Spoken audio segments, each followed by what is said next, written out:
Some men carry danger the way others carry their shadow, quiet, constant, and impossible to escape. When Clara Ellington first saw the stranger ride into Willow Bend, she didn't know whether he carried danger or salvation. All she knew was that something in her heart shifted, something she hadn't felt since the night her world fell apart. It was late afternoon when he approached, the sun dipping low behind him, turning his silhouette gold on the dusty horizon. The town's sheriff, Malcolm Tate, stepped out of his office, his hand resting on his revolver. "You're far from home, cowboy," he said. The stranger slid off his horse, dusted his coat, and nodded once. "Don't have a home," he replied, his voice low and rough. "Just a place to pass through." His name, he offered after a long pause, was Wyatt Holt. A quiet man, too quiet. Clara watched from across the street, standing outside her father's general store, wiping flour from her hands. Something about the man's stillness made her uneasy, and yet, she couldn't look away. Clara Ellington wasn't known for staring at strangers, but grief changes a person. Her fiancé, Daniel Hale, had died 2 years earlier on a cattle drive gone wrong.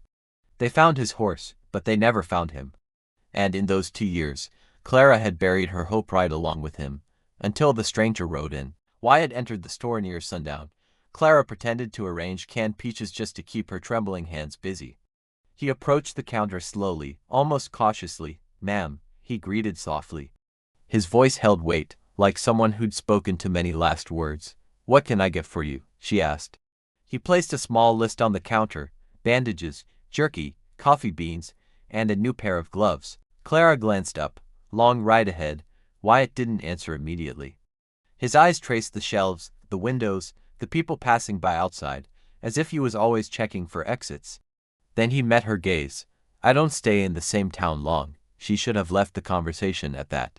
But some part of her, some lonely part, was drawn to the sorrow in his voice. "That sounds lonely," she whispered. Wyatt looked down, as if her words had pierced deeper than she meant them to. "Lonely's safer," he murmured. When Clara handed him his items, her fingers brushed against his. He flinched, not out of fear, but out of pure instinct. Like a man used to pulling away before anyone got close enough to hurt him.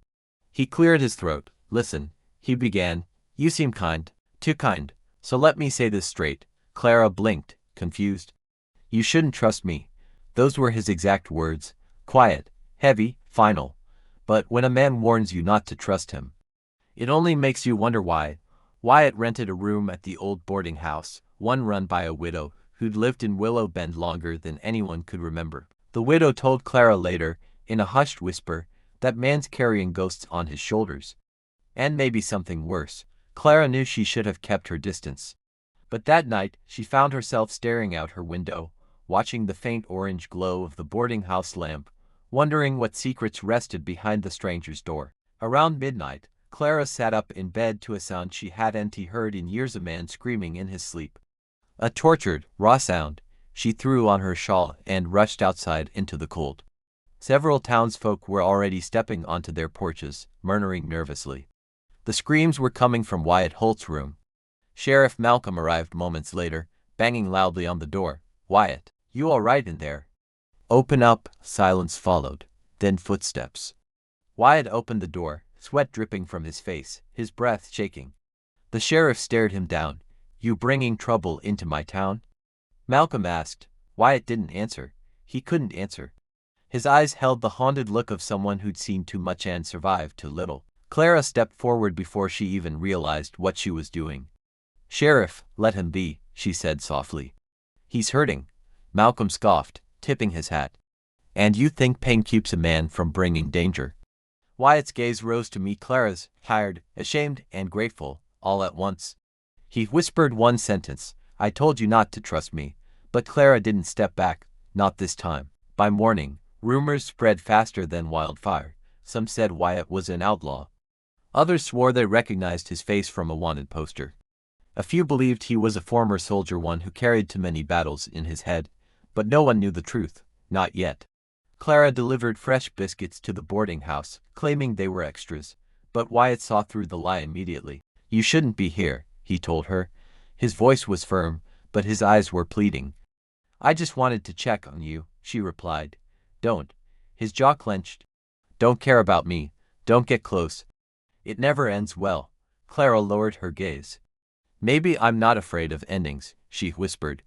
For the first time, something cracked in Wyatt's expression, not a smile, but the memory of one. That evening, as Clara swept the store porch, a gunshot split the air. People ducked, horses scattered, dust rose into the twilight. The bullet struck the wooden post inches from where Clara stood. Sheriff Malcolm ran toward the sound, shouting, "Someone's firing from the ridge." Clara's heart pounded in her chest. But in the chaotic crowd, one man didn't run, Wyatt Holt. He stood still as stone, his eyes fixed on the distant ridge, his jaw tightening not in fear, but in recognition. Clara felt the world tilt. Wyatt knew who fired that gun. He knew exactly who it was, and the look on his face said one thing clearly: they weren't here for the town. They were here for him. Wyatt turned to Clara, his voice low and urgent. "Get inside, now." She froze. "Wyatt, who's after you?" He met her eyes, haunted, defeated, and exposed. "The past," he whispered, and this time, it didn't come alone. The sun bled over the dusty rooftops of a town that time had all but forgotten. I stood beside the wagon, the morning air crisp and cold, my journey finally at an end. But a shock sent a tremor through me. Tucked into my father's belongings was a familiar leather tobacco pouch, one I hadn't seen in years. My hand closed around it, the worn leather a ghost of a memory. Across the street, a man named Elias watched me, his gaze as silent and steady as the mountains on the horizon. I walked toward him, a question burning on my lips. "Did you know him?" I whispered, my voice barely audible. He didn't answer, just looked away, his expression troubled. With a heavy sigh, he turned and walked toward the stables, the silence stretching between us. We rode out of town together, the rhythm of the horses' hooves the only sound. His ranch was a lonely outpost on a vast, open plain, a small world of its own. As he tied up the horses, I found myself looking around, trying to piece together the life my father had lived here. Elias noticed my quiet contemplation. "The letter you sent," he started, his voice low. "You said you were looking for family." I swallowed hard, my nerves fraying. He leaned against the fence, waiting. I felt my hands tighten into fists, the frustration and grief coiling inside me. He took a half-step closer, then stopped, as if sensing a barrier he couldn't cross. "I'm his daughter," I finally said, the words hanging in the still air. Surprise flickered in his eyes, and for a moment, the wind itself seemed to hold its breath.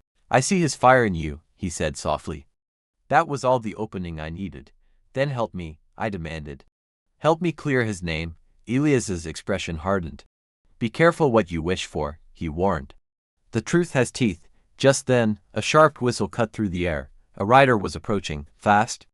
Elias immediately shifted, his calm demeanor gone, replaced by a tense alertness. "Sheriff Barton." He dismounted, a dark, knowing smile playing on his lips. Elias moved without a second thought, positioning himself between me and the sheriff. "Heard you were asking about a letter," Barton said, his eyes fixed on me. Elias met his gaze, his voice firm and unwavering. "She's with me, Barton." The two men stared each other down, a silent battle of wills in the open yard. Finally, the sheriff tipped his hat in a cold, mocking gesture and rode away, leaving a trail of dust and unease. I let out a shaky breath I didn't realize I'd been holding. "We don't have much time," Elias said, his eyes following the retreating figure. "Do you know something more?" I asked, my heart pounding. He didn't answer, just led me into the barn. The air inside was cool and smelled of hay and old leather. He knelt beside a large wooden chest, the hinges groaning as he opened it. From inside, he pulled out an old, rolled-up map, its edges frayed with time. He handed it to me. I looked from the map to his face. "Are you coming with me?" He met my gaze, his own filled with a resolve that startled me. "You're not going alone." He took off his hat, running a hand through his hair, the weight of the world seemingly on his shoulders. "There's something else," he confessed, his voice dropping to a near whisper. "Your father. He didn't die in that mine collapse." I stared at him, my mind refusing to process the words. My whole body began to tremble. "I pulled him out," Elias admitted, stepping closer. "I was there." The world tilted on its axis. "Where is he?" I choked out, the question a desperate plea. Elias looked down, his face a mask of guilt and regret. Before he could answer, the sound of hoofbeats thundered outside, dozens of them. His head snapped up, his expression instantly serious. Shadows of men, Barton's men, danced across the barn walls. Elias grabbed my hand, his grip firm. "You have to trust me," he urged, his eyes locking with mine. He pulled open the back door of the barn as the sharp, metallic sound of rifle bolts snapping open echoed from the front. The shadows of armed men moved across the dirt yard. He looked deep into my eyes, his voice low and urgent. Double quotes. My panic spiked. I could see the men outside raising their guns. "Run!" he shouted, pulling me out the back and into the chaos. Bullets splintered the wooden boards of the barn just as we cleared it. The horses in the nearby corral spooked, their panicked whinnies filling the air as they scattered. Dust flew everywhere, choking me, blinding me. I stumbled, but Elias was there, his strong hand keeping me upright, pulling me forward. We ran, our feet pounding against the hard-packed earth, heading for the open fields beyond the ranch. Barton's men were right behind us, their shouts mixing with the thunder of their horses. Elias kept me just ahead of him, a shield between me and the danger. I glanced back, my heart seething in terror at the sight of the gunmen closing in. We were just two figures running across an endless field, a desperate, impossible race. Elias suddenly veered, pulling me down behind a tall stack of hay. We collapsed onto the ground, gasping for breath, our lungs burning. The shadows of the riders passed just feet from where we hid, their horses' hooves shaking the very ground beneath us. Elias cautiously peeked around the edge. "Stay low," he whispered, his breath hot against my ear. I clutched the map to my chest, its secrets feeling heavier than ever. His grip on my hand tightened, a silent promise. The riders were fanning out, searching the field. Elias's eyes scanned the landscape, and I saw a flicker of hope in them as he spotted a potential escape. "Follow me," he whispered, and we were running again.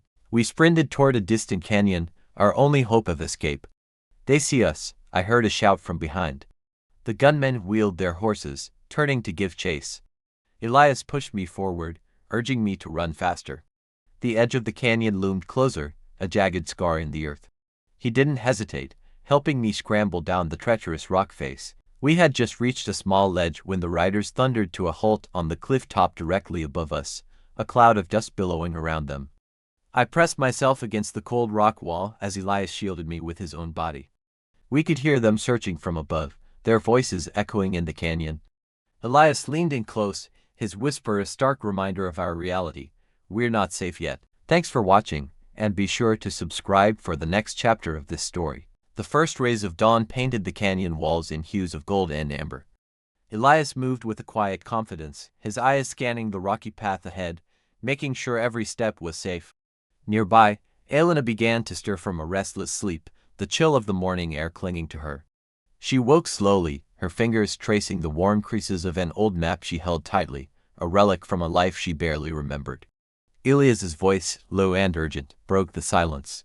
"We have to keep moving." They walked in single file, their figures small against the towering stone walls that formed a narrow corridor. The only sound was the soft echo of their own footsteps, a rhythmic beat in the vast emptiness. Elena finally broke the quiet, her voice a near whisper. "Do you really think he's out here?" She was asking about her father, a man she hadn't seen in years. Elias paused, the weight of her question hanging in the air. He turned, his expression unreadable but his tone certain. "I think he's close." Very close. A small, hopeful breath escaped Elena's lips. It was the first real hope she'd felt in a long time. Just as the path seemed to close in on them, the canyon suddenly opened up into a wide, breathtaking valley.